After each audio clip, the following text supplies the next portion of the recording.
Putin's secret nuclear doctrine strategy.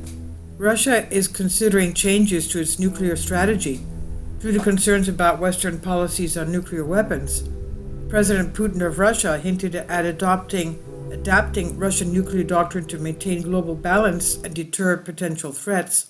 This comes amidst discussions about low-yield nuclear arms and their implications for warfare. While Russia insists it will not initiate a nuclear attack, it's reviewing conditions under which it might use nuclear weapons defensively. Experts warn against underestimating the risks, emphasizing that any use of nuclear weapons, regardless of size, could escalate into full-scale nuclear conflict. And this move signals Russia's firm stance on nuclear deterrence amid evolving international tensions. During the June 21st meeting with graduates of major military educational institutions, Russian President Vladimir Putin revealed plans for the advancement of the Russian nuclear triad to secure strategic deterrence and maintain the global balance of power. The Russian president said earlier during a press conference in Vietnam that Moscow is thinking about revising its nuclear weapon doctrine, national nuclear doctrine, in light of Western efforts to reduce the threshold of using nuclear weapons. Putin specifically mentioned Western military experts who were debating the possibility of using low-yield nuclear weapons sparingly. The president made it plain that Russia does not intend to include a preemptive nuclear strike in its doctrine, since a counterattack would unquestionably annihilate the opponent.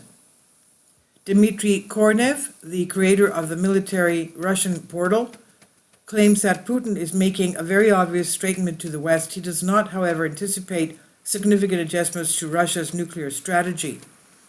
Kornev said there are no changes related to strategic nuclear forces, the deployment of nuclear weapons, etc., in the basic documents.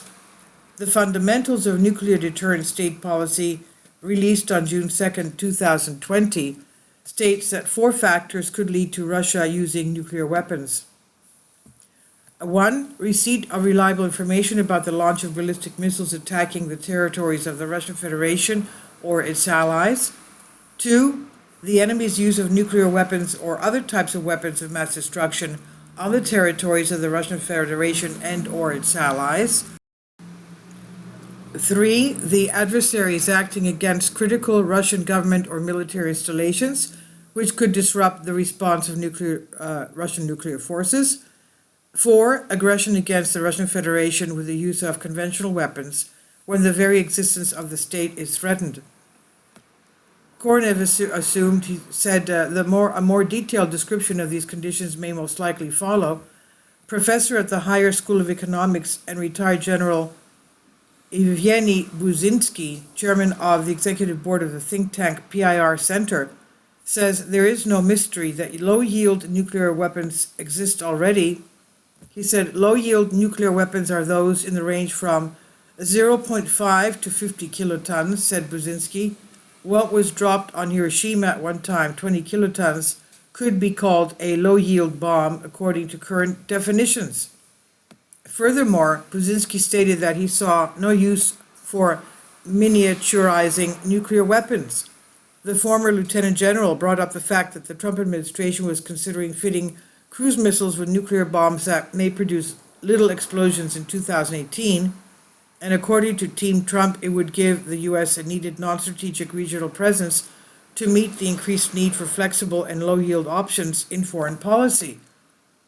The U.S. specifically thought about producing nuclear-armed sea-launched cruise missiles, SLCMN, and mounting them on attack submarines stationed in the Asia-Pacific and North Atlantic. The Biden administration terminated the SLCMN project in 2022, but it was most recently resurrected under the National Defense Authorization Act for fiscal year 2024, citing China's purported ambitions to invade Taiwan and Russia's special military operation. The limited impact of low-yield nuclear bombs, according to American proponents, would prevent a full-scale nuclear reprisal. If conflict crosses the nuclear threshold, low yields would signal a clear interest in limiting its intensity, claimed Lieutenant Commander Alan Cummings, U.S. Navy Reserve, in his op-ed for U.S. Naval Institute in April. There should be no misconceptions about limiting nuclear strikes, in Koronov's opinion. He said nuclear weapons have no threshold. Everywhere in the world it's believed that the use of nuclear weapons is the use of nuclear weapons, no matter what power, no matter what targets, the pundit emphasized. Russia has cautioned the U.S. several times not to reduce the nuclear threshold. The Russian Foreign Ministry's Maria Zakharova noted that in 2020 that those who like to theorize about the flexibility of American nuclear potential must understand that in line with Russian military doctrine, such actions are seen as warranting retaliatory use of nuclear weapons by Russia. And this is on Great Game India. Please leave your comments. Thank you for your support. Please support my Patreon account. The daily posts are 5 videos daily, and they are totally different from what I have on my YouTube channel. Thank you so much for your support and that you find all my content so interesting. You'll find the Patreon account details in the description box below.